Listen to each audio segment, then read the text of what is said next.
te sens-tu, Jean-Luc? Je me sens bien.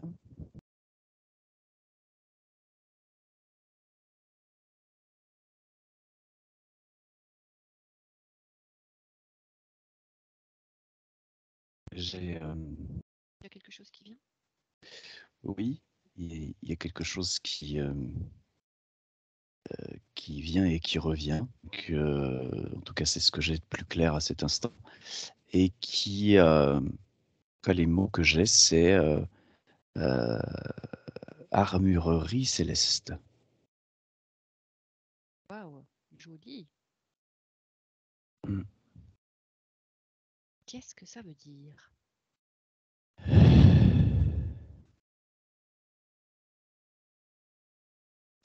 Alors ce que ça évoque, c'est, en tout cas la sensation que j'ai, c'est une sensation de redressement.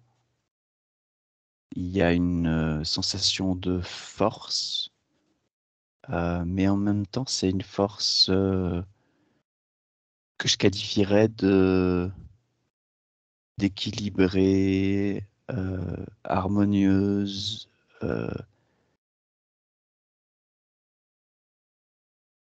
concernée par ce qu'elle voit. Ça résonne assez bien avec la posture, ou en tout cas d'une certaine chevalerie, d'un code. C'est pas un code, c'est une posture, enfin une présence. Il y a de la force, mais il n'y a pas c'est une force remplie, pleine, disponible, mais pas du tout envahissante ou conquérante, quoi. Ok. Alors, ce que je te propose, c'est de mettre toute forme d'interprétation Mhm. personnelle, de type de fonctionnement, de pensée ou d'instruction que tu aurais pu avoir sur un sujet ou un autre. Ce sujet, par exemple, d'une armerie céleste éventuelle. Tu mets tout cela dans le plasma absolu. Je compte jusqu'à 3. À 3, toute illusion, leurre et hologramme vont disparaître, y compris tous les mensonges. Et il ne reste que l'essentiel. 1, 2 et 3.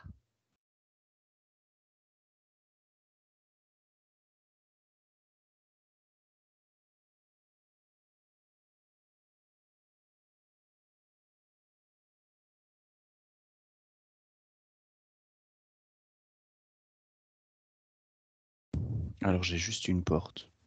Un peu loin.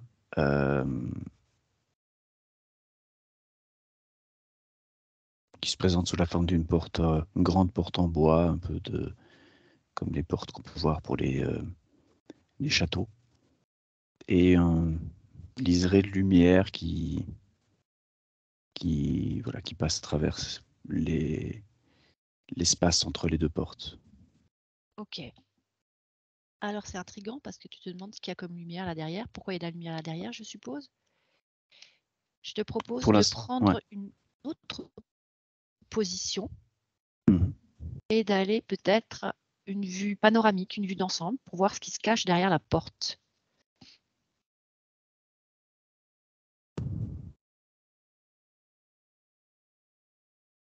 C'est rigolo. Donc là, j'ai comme une sorte de projecteur. En fait, ce que j'ai quand je fais tourner l'image, c'est donc comme un décor. Donc, puis il n'y a pas de mur tout pour tour. C'est vraiment juste, il y a comme si on avait fait un décor de théâtre. Et puis derrière, il y a un projecteur. Ouais. Pour te donner envie d'aller voir ce qui se passe derrière la porte. C'est en effet, ouais, c'est en effet l'idée. Mm. Ok. Alors tu vas observer peut-être s'il y a des... Alors, non, non, je rectifie. Ah, d'accord. Euh, Ça résonne pas pour attirer, parce que j'ai pas le sentiment que ça ait, en tout cas, une autre fonction que faire croire que ça existe, plus que d'attirer pour qu'on ait envie d'y entrer. On le voit au loin et je sais pas ce que ça veut dire, hein, mais c'est plus ça le sentiment que j'ai. Ok. Alors peut-être que c'est l'idée de détourner ton attention de l'essentiel. Ce qui n'est pas visible devient visible maintenant.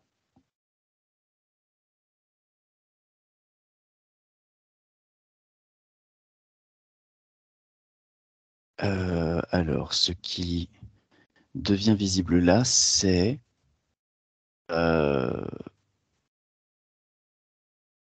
que donc la porte que je vois là au loin, il y a bien un pourtour, mais le pourtour, il n'est pas. Comment je peux expliquer ça visuellement? Il n'est pas autour de la porte, comme si la porte était la porte pour entrer dans l'espace, mais plutôt comme si l'espace dans lequel je me trouvais est lui-même un espace muré, avec ce décor de carton et cette porte avec ce projecteur à l'extérieur. Ce qui apparaît, c'est 3 murs autour de moi. Alors, on est d'accord, Jean-Luc, tu n'es pas déplacé, tu n'es pas hors de ton corps.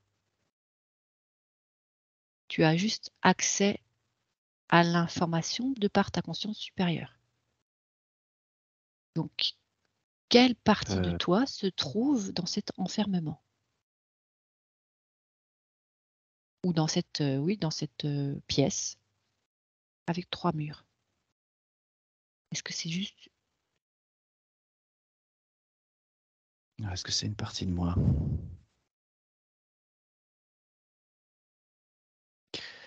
Ça résonne pas avec le fait de moi. C'est comme si là, ce que je vois, c'est comme s'il y avait un observateur ou une caméra à cet endroit-là.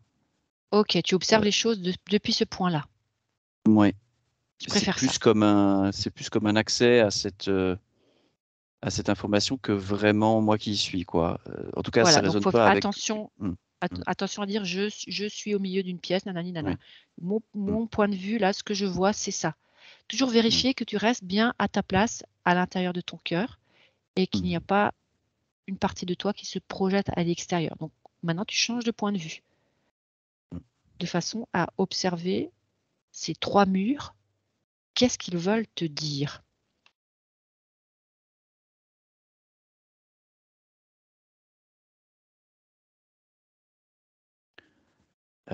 Alors là,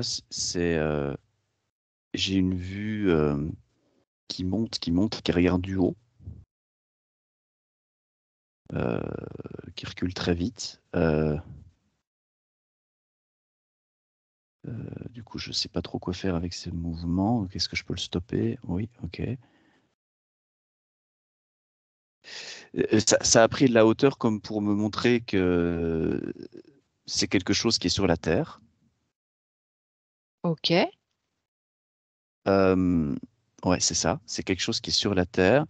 Et donc, il y a une structure. Donc, on a 3 murs. Et puis, ce qui est étrange, c'est que il y a quelque chose d'inversé à cet endroit-là. C'est-à-dire que ce qui apparaît comme étant la porte de sortie est en réalité la porte d'entrée, pardon, comme si ça donnait la sensation qu'on est libre à l'extérieur et que il y a devant nous une porte qu'on pourrait prendre pour entrer, alors qu'en réalité, on est entre 3 murs et la porte qu'on pense être une porte d'entrée est une sorte de porte de sortie, derrière lequel il n'y a qu'un espèce de projecteur.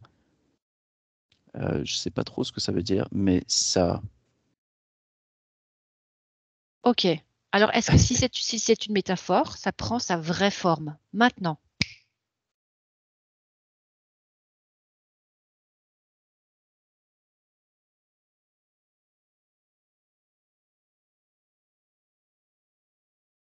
C'est super drôle parce que ça a plutôt l'air d'être quelque chose de concret, quelque chose de... Tu vois, la sensation que j'ai, c'est comme si c'est un vrai endroit qui existe vraiment sur la Terre, quoi. Ok. Avec quelque chose. Donc, il y a un projecteur. Le projecteur, ça n'a pas changé, c'est toujours un projecteur? C'est quelque chose qui projette de la lumière, oui. OK, Mais et si tu te ouais. mets vraiment très, très proche de l'information du projecteur, est-ce que c'est un appareil fabriqué? Oui, ça ressemble à de la technologie. Oui, oui. Oui, c'est un appareil fabriqué. Oui, oui. OK. Donc où se trouve cette pièce sur la Terre?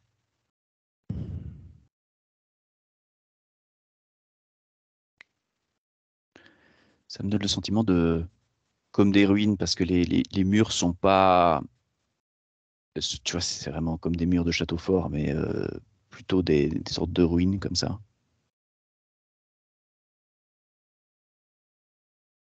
Enfin, ruines, on s'entend, mais C'est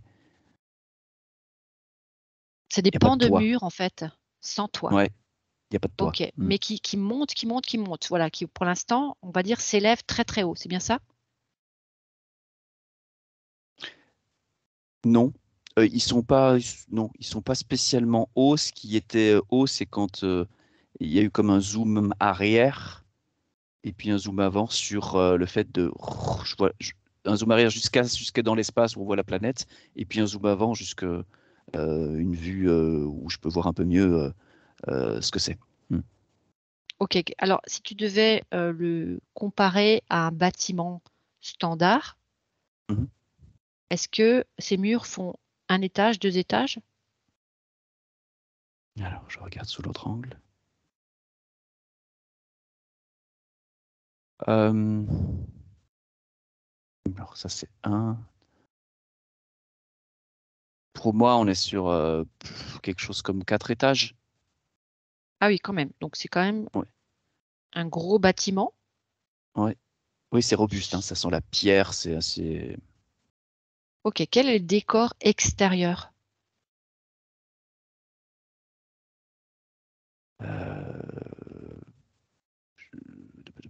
Alors là, j'ai de la nature, j'ai de la nature, j'ai de la nature, j'ai de la nature. Donc c'est surplombé. Oui, c'est surplombé. J'ai pas de vis-à-vis. J'ai comme un 360 degrés d'horizon et je vois pas d'habitation. C'est plutôt vert. Ouais. Est-ce que tu es sur le site d'un vestige d'un ancien château? Ouais, moi, ça résonne très fort depuis le début. Ça résonne très fort avec la notion de château. Hmm. OK. Qu'est-ce qu'il y a de particulier à cet endroit?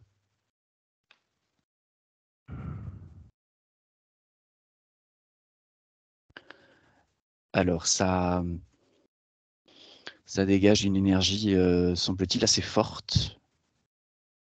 C'est étonnant parce que c'est des murs, entre guillemets des ruines, mais ça a l'air très vivant, quoi. OK, tu Euh, peux observer les ouais. choses sur plusieurs plans. Tu vas voir, le plan d'énergie peut-être, parallèle au mur, par rapport à ce vestige.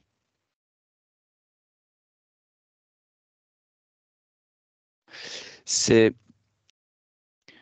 j'ai à la fois une sorte de boule d'énergie au cœur du site, et en même temps, c'est comme si l'intégralité était très imbibée, quoi.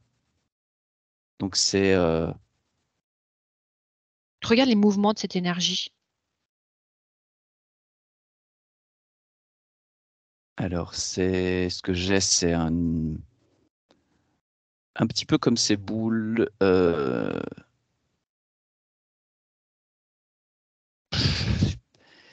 Je suis pas certain que c'est ça, mais j'ai l'impression que le terme, ça doit être une sorte de plasma, une énergie qui, euh, qui n'est pas solide, qui n'est pas gazeuse. Enfin, il y a un truc un peu entre fluide et en même temps, euh, comme ça pulse pas mal. Et au bout, il y a comme des petites veines d'énergie qui viennent irriguer l'ensemble. Ça pourrait faire penser à au cœur qui irrigue les vaisseaux, les artères en l'occurrence. Donc il y a quelque chose un peu comme ça. Est-ce qu'il y a quelque chose d'invisible autour de cette boule d'énergie plasmique, pour l'instant qui semble invisible à tes yeux? Quelque chose d'invisible autour de l'énergie, de cette énergie. Alors, qu'est-ce que c'est que ça?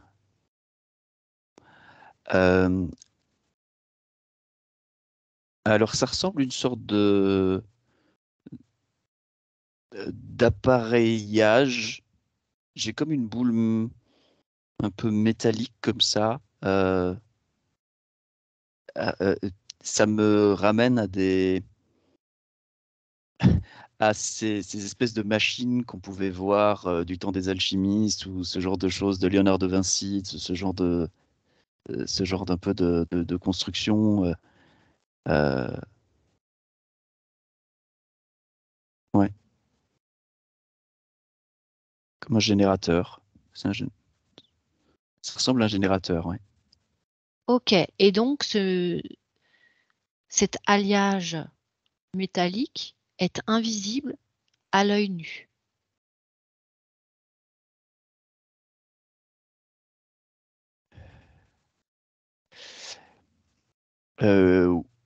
Oui, aujourd'hui. Avant, je sais pas.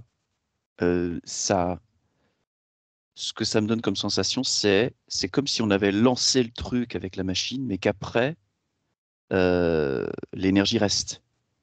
Donc On a l'énergie, elle, ne se lancé le voit pas. truc. Ouais. Qu'est-ce qu'on a lancé comme truc? Tu vas récupérer les informations de l'époque précise où la machine était installée en ce lieu Mm, afin de définir ce qu'elle a voulu fabriquer. mm, Je compte jusqu'à 3. À 3, tu es au bon moment. 1, mm. 2 et 3. Ça résonne bien avec le Moyen Âge.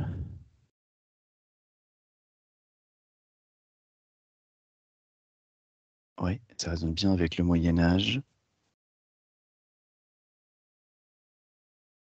Et c'est une source d'énergie qui donne de la vitalité à tout ce qui est euh, ouais, ça nourrit le vivant, quoi. Il y a quelque chose de cet ordre-là. Du coup, il n'y a pas de machine. Si ça a l'air d'être une machine qui a permis comme je dirais, une condensation, concentration d'un certain type d'énergie.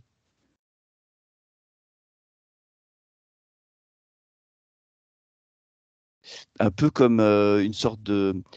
Allez, pour trouver une analogie, alors l'analogie est un peu destructrice, mais une bombe où tu as le moment de l'explosion et puis tu as tout un tas de phénomènes qui continuent de durer, visibles et invisibles. Et sauf que là, c'est pas une bombe atomique qui détruit tout le vivant et qui ratiboise tout, mais ça a l'air d'être plutôt quelque chose qui, au contraire, renforce, nourrit, euh, énergétise, dynamise tout. Ça donne presque vie aux pierres, quoi. On est presque à cet endroit-là. Ok, mais là C'est tu es à particulier. l'époque du Moyen Âge, donc tu vois plus Ouais. les murs en ruine. Tu devrais les voir, on va dire, de manière un peu plus précise, là, du coup. Alors j'étais sur la machine, donc du coup, si Regarde je prends un petit autour peu de de la machine. recul, ouais. Je Oui, vais oui, te là faire il y a des revenir sur la toits. machine. Il y a les Il y a toits, des ok. toits, ouais. Il y a Euh, les êtres humains. alors, donc la vue est la même, donc j'ai une vue panoramique, c'est en hauteur. C'est un peu comme s'il était au sommet d'une montagne, un truc comme ça, quoi. Bon, ce qui se Mhm. faisait beaucoup à l'époque, mais voilà.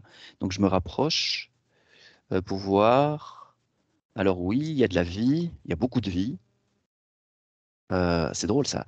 Ça a l'air très très vivant.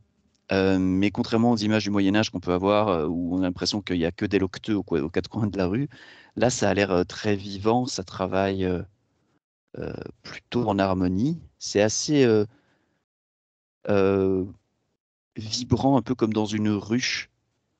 Ça, Mhm. Ça grouille. ça grouille, ouais, mais pas dans un sens de. ouais, ça grouille, mais dans un sens plutôt assez joyeux, on dirait. Enfin, ouais, vivant. Ok, donc tu me confirmes qu'on est bien à l'époque moyenâgeuse. Peut-être que tu as Ouais. un chiffre qui t'arrive de l'année précisément. Oui, j'en ai un, mais en général, moi, les chiffres, c'est pas forcément les meilleures infos, mais j'ai 1420. Ok. Et là, tu vois des êtres humains. On est où sur la planète? Alors,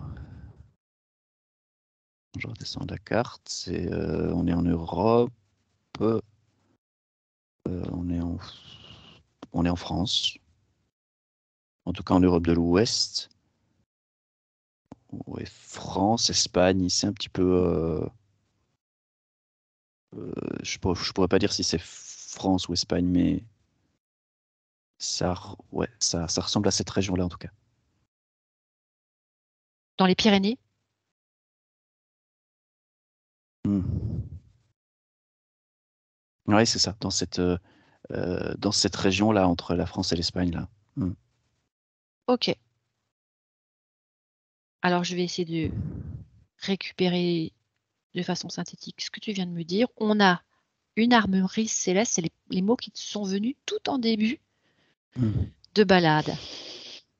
Et finalement, cette porte qui s'est dessinée pour attirer l'attention masquait 3 murs qui restent d'un ancien château. Et lorsque Hmm. tu es allé voir donc ceux qui fabriquaient l'énergie que tu as découvert au cœur de ce site, pour savoir ce qui était fabriqué pour alimenter cette machine ou créer de l'énergie, eh bien, tu as découvert le château et une vie. Alors, j'aimerais moi que tu ailles un petit peu me faire comprendre cette machinerie. Est-ce que tu peux peut-être remonter le temps pour observer qui l'a fabriqué et dans quel but?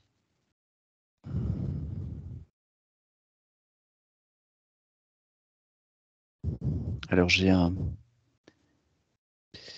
comme un groupe, un petit groupe de personnes euh,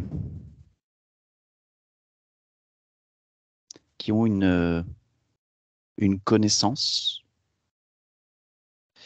euh, mais vraiment entre la technologie, je dois revenir là-dessus parce que ça m'apparaît très fort, entre la technologie du truc qui produit la lumière derrière la porte et la machine, c'est vraiment pas du tout de la même nature. Il y en a la technologie comment je pourrais dire, du projecteur, là, on est vraiment sur quelque chose euh, de, de, de froid, de Moderne? mécanique, Ah, ouais, ok. d'ultra moderne, froid mécanique. Alors que la machine, c'est plus un truc qui me fait penser à de l'artisanat, à de la connaissance. Ouais, c'est vraiment l'histoire de Léonard de Vinci et ces machines-là, là. Et ce groupe de personnes, c'est comme s'il avait une connaissance de certains fonctionnements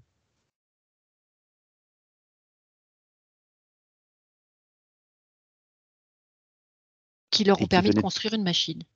voilà, qui sont venus déposer la machine à cet endroit-là. Alors, j'aimerais savoir d'abord pourquoi ils ont fabriqué cette machine.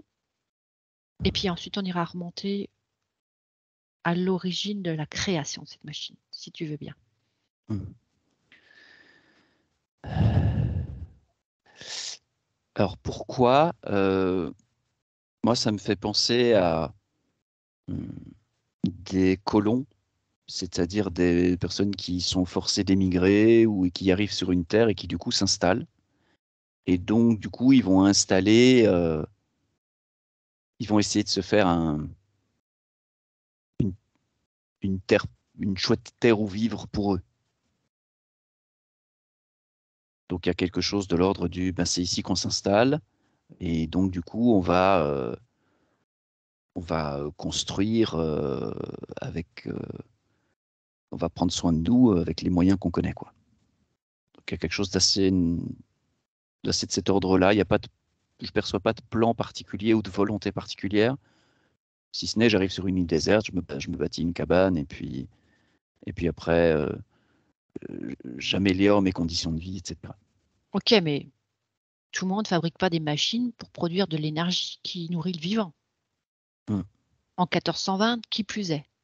hum. Alors, qu'est-ce qui s'est passé pour que ces personnes-là se mettent à installer une telle machine?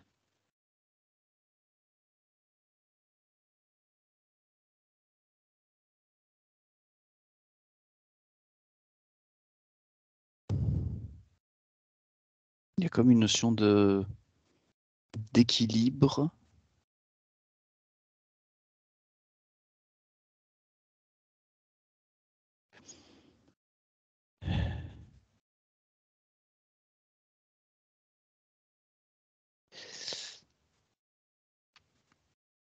Ouais, il y a à la fois donc ce que je disais, ce côté on le fait parce qu'on sait le faire et on le fait ici parce qu'on est ici, et en même temps ce que je perçois là, c'est comme si ils avaient été poussés à se placer là et poussés à mettre cela en place. Ils étaient supportés par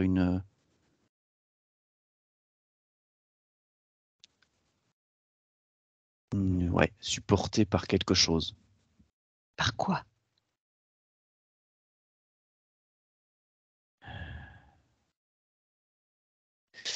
Euh, Par l'amour du vivant.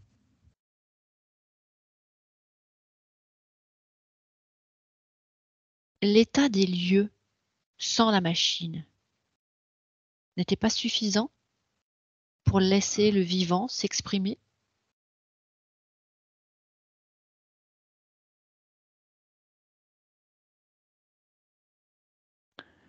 Euh, Trop guerrier. Trop guerrier. C'est-à-dire trop... c'est comme si c'était un lieu qui,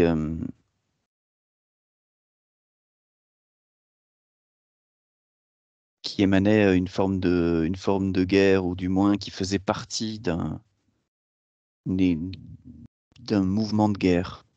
Est-ce que ce lieu qu'ils ont choisi d'habiter portait des mémoires de guerre, de bataille? Oui, et c'est comme si c'était un des points...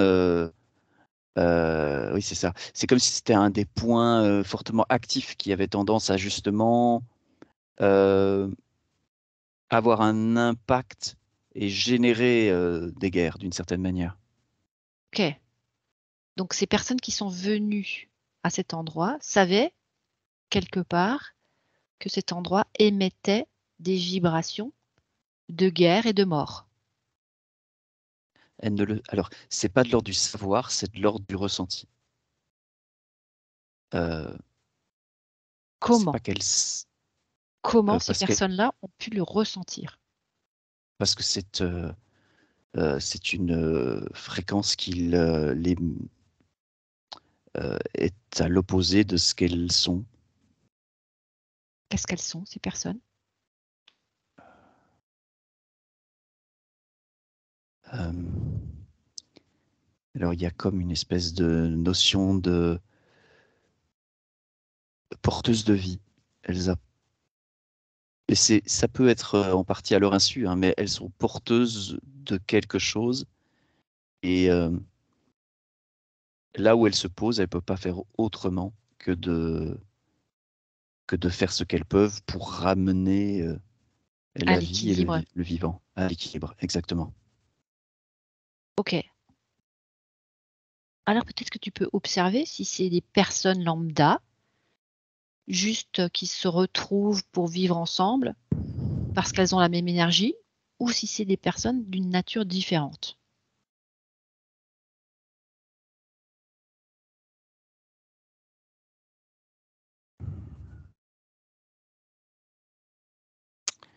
Elles sont d'une nature différente. À un endroit, euh, ça me parlent d'innocence. Elles sont innocentes de quelque chose, c'est-à-dire non, non, c'est comme si elles n'avaient pas été programmées à un endroit ou impactées à un endroit, imprimées à un endroit. Imprimées, c'est peut-être le terme le plus exact. Elles n'ont pas le code barre de la guerre en eux.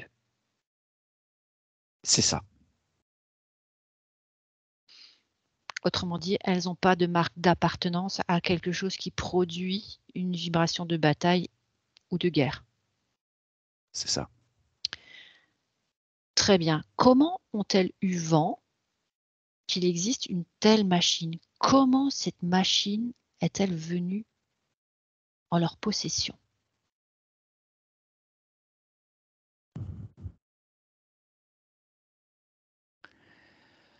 Alors ça me parle d'études dans le sens de c'est de l'inspiration, c'est-à-dire c'est de la connaissance qui leur vient naturellement. Ils sont enseignés de l'intérieur, mais c'est pas une apparition comme un téléchargement, c'est plutôt comme une imprégnation intérieure jusqu'à ce que ils, ils- ils découvrent quelque chose ou ils ont une intuition de quelque chose, ils vont tester, ils vont chercher, il y a quelque chose de cet ordre-là qui vient de comment faire pour faire exister, comment exister dans ce que nous sommes et comment faire exister qui nous sommes là où nous nous trouvons. Ils se posent toutes ces questions. C'est pas, non, c'est pas une question là. J'essaie de ramener euh, ce que je perçois. C'est pas du tout une question qui se pose. C'est un mouvement naturel C'est quelque chose qui se fait. qui déborde d'eux. Ouais, c'est quelque chose qui se fait. OK. Ils le savent. Ils savent pas d'où ils le savent, mais ils le savent. Et donc, ils fabriquent. Comme Et téléguidés. Alors, comme téléguidé. ouais.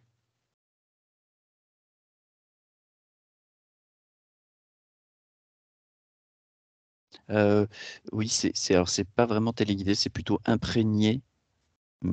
J'ai l'impression, mais oui, ça va dans le même sens, oui. OK.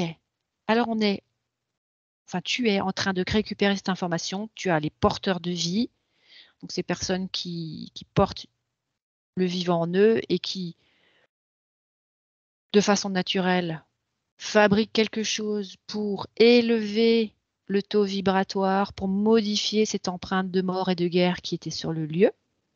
Maintenant, j'aimerais que tu observes comment ou ce qui en eux leur donne cette information-là. C'est comme si tu pouvais accéder au plan ou à leur partie supérieure, peu importe, à ce qui fait qu'ils ont pu récupérer cette information-là. Ça vient d'où?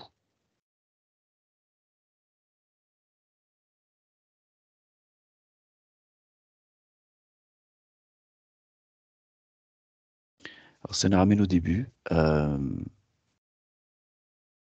Ce que ça me dit, c'est que ça vient justement de cette armurerie céleste.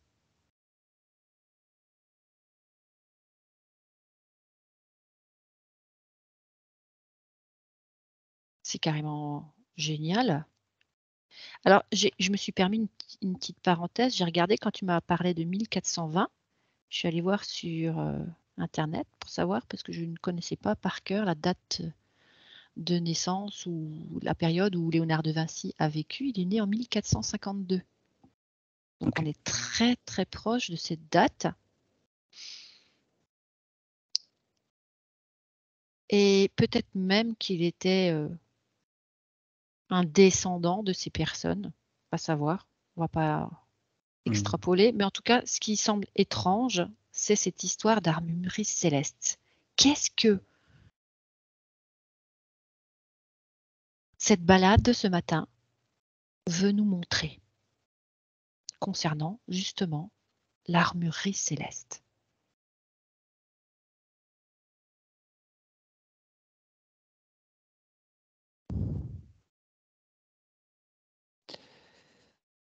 c'est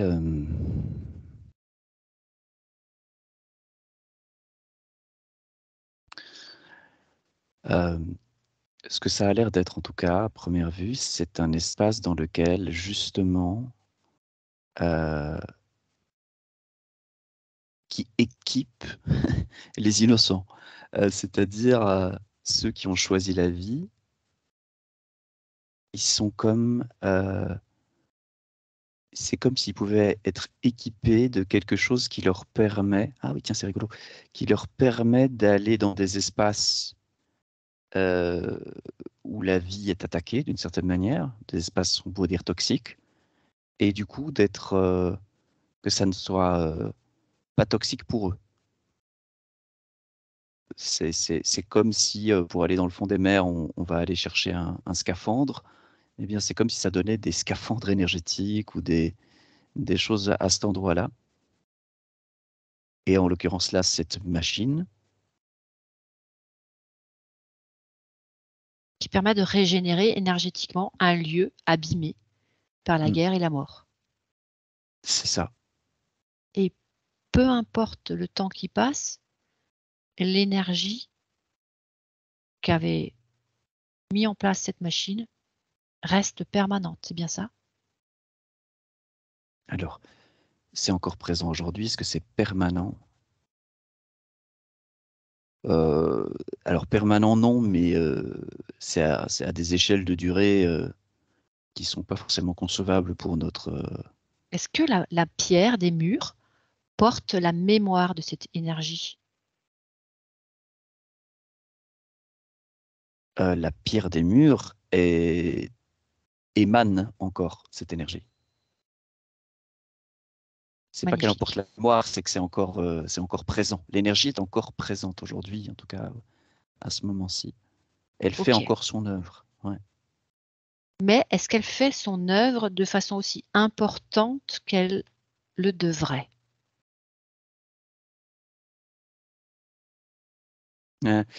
C'est là où je retrouve le début. C'est non, parce que il y a ce décor qui attire l'attention. Ah oui, c'est ça. C'est vraiment un détournement de ce qui va être premièrement visible. C'est justement ce décor avec cette porte et ce projecteur qui donne envie d'aller voir au travers. Et quand on ouvre la porte, ah oui, c'est ça. Quand on ouvre la porte, du coup, on fait ah ouais, en fait, il n'y a rien. Parce qu'on a regardé du mauvais côté Parce de la qu'on a regardé porte. du mauvais côté. Exactement.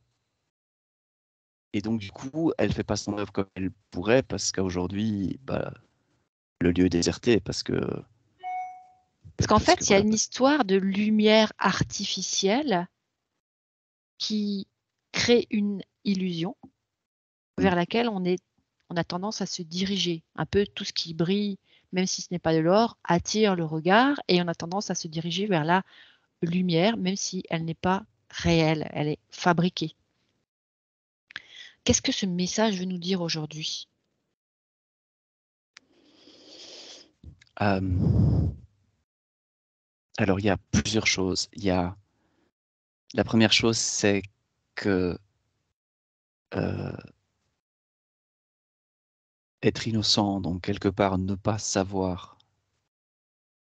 c'est pas être impuissant ou euh, sans, sans possibilité et qu'il existe cette forme de d'armurerie céleste, alors je sais pas comment ça fonctionne, mais qui peut venir soutenir le vivant. Et la deuxième chose, c'est ce qu'on a vu là, c'est que les, les choses vraiment importantes peuvent être camouflées juste par un voile de euh, regardez pas par là, il se passe rien. Que la meilleure, une des meilleures stratégies, c'est de camoufler les choses C'est d'attirer le importantes. regard à l'opposé de l'endroit où il faut regarder. C'est ça, la dissimulation. En fait, regarde à l'extérieur parce qu'à l'intérieur, il y a le trésor. Mm. C'est ça.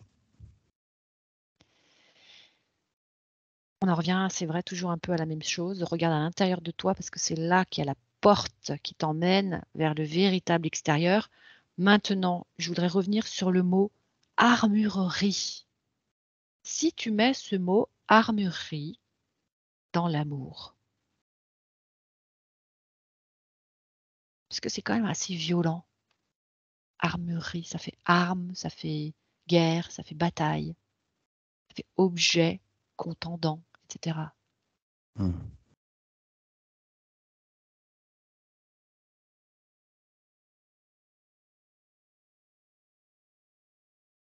Oui, c'est comme si c'était le mot utilisé à l'époque, parce que c'était ça qui, permettait, de d'attirer l'attention. Il fallait utiliser ce genre de terme à l'époque. Aujourd'hui, on pourrait utiliser quelque chose de, heu, je sais pas si ça se dit ça, ressourcerie, un truc, Sa source. heu ouais, il y a tu vois, c'est un peu, là, ce que je vois, c'est plutôt des étagères avec des choses qu'on pourrait trouver, dans les hôpitaux, des choses comme ça, donc avec tous des objets de soins. Ah, un Hem, dispensaire? ouais, Même pas un non, c'est pas un dispensaire. dispensaire, est-ce que c'est je sais pas si c'est pas le Il y a la oui, je notion vois ce que tu d'outil, veux il y a pas dire. la notion d'arme, mais c'est aussi parce que, enfin, culturellement, enfin, c'est parce que je suis entre 2 époques et donc du coup, une arme, c'est un outil, alors que pour nous, une arme, c'est vraiment une arme et c'est là où voilà, où les mots ont J'aime leurs assez à limites, mais dire que moi, en session d'hypnose, j'utilise mon arme préférée, c'est-à-dire l'amour, sous mmh, toutes ses formes. mmh, mais c'est de cet ordre-là. C'est pas du tout, quand il y avait armurerie, c'était vraiment plutôt, c'était pas du tout dans le côté, guerrier, c'était vraiment dans le côté, donner de la force, donner de la puissance, donner des outils, des moyens. Retrouver ses dons, ses capacités. Mmh mh. Oui. Alors, tout simplement, peut-être que chacun de nous pourrait nettoyer ce mot, armurerie, arme, avec toute l'émanation de son cœur, pour n'en conserver que l'essentiel, que ce qui nous permet de vibrer haut et fort et de déployer tous les outils dont on pourrait avoir besoin pour récupérer le vivant ou le déployer autour de nous.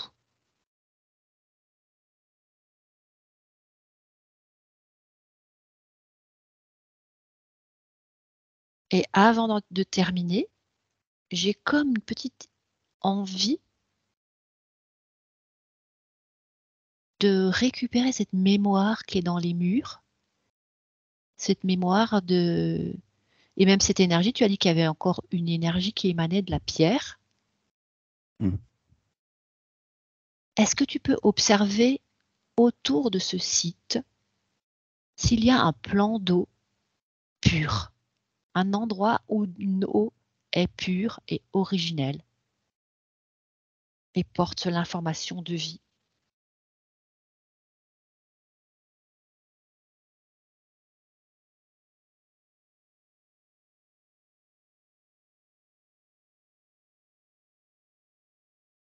Je vois rien de tel, non. Ça a tendance à me montrer que oui, ça existe, mais à cet endroit-là, Peut-être plus je loin, plus vois pas de large, mmh, un endroit souterrain, peu importe. C'est comme si ton regard se portait sur un autre endroit où il y avait oui, de c'est plus l'eau. bas. Ouais, c'est plus bas.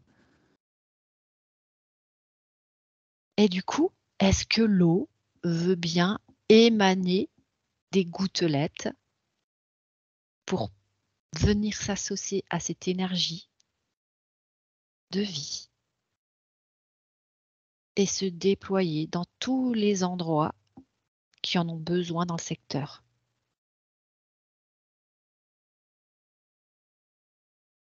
Oui, ça lui donne un sens, ça lui plaît beaucoup l'idée. Mmh.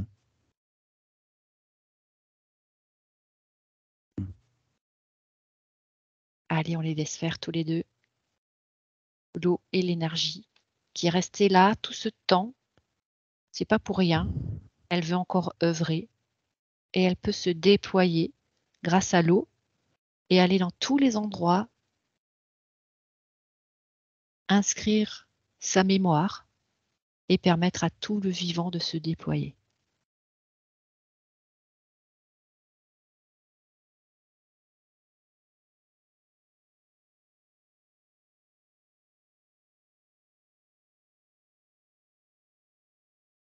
Qu'est-ce qui se passe, Jean-Luc?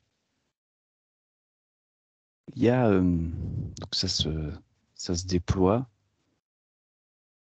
et en même temps un petit peu plus tôt, c'est comme si la porte, pas la porte qu'on a vue tout au début, mais la porte de l'armurerie céleste était légèrement entrouverte pour laisser passer justement quelque chose en tout cas qui est à disposition, semble-t-il.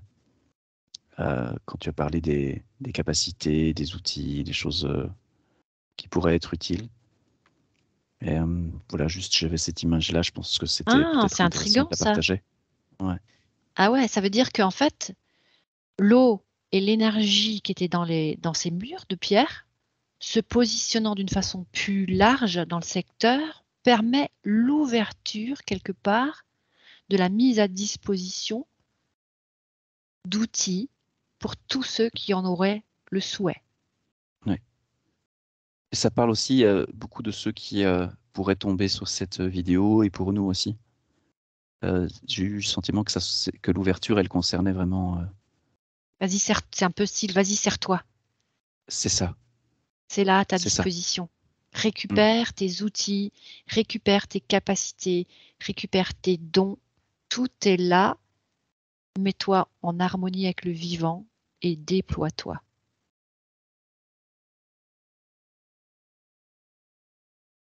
Un petit mot de la fin, Jean-Luc?